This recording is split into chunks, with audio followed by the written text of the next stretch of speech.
今日介紹一個中國傳統節日重陽節。喺農曆9月初9，呢一日被稱為重陽節，或稱重九、重節。你知唔知點解呢個節日好重要？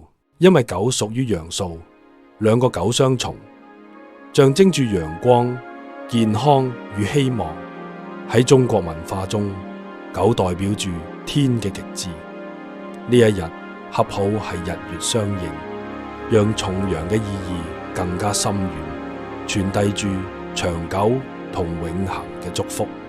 重陽節嘅傳統中，飲菊花酒係不可或缺嘅。呢個不只能夠驅走不祥之氣，仲能夠讓我哋喺生活中事事順利，身體安康。因此亦都被稱為秋忽。而重陽節嘅習俗以登高為主，大家除咗登高之外，仲會掃墓。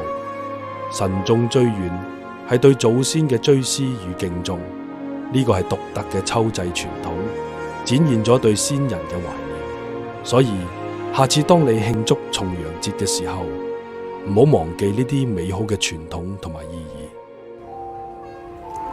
今集盧主持分享到呢一度，鍾意我哋導遊心學嘅節目，結良緣立福點讚，訂閱我哋嘅頻道，下一條片再見，拜拜。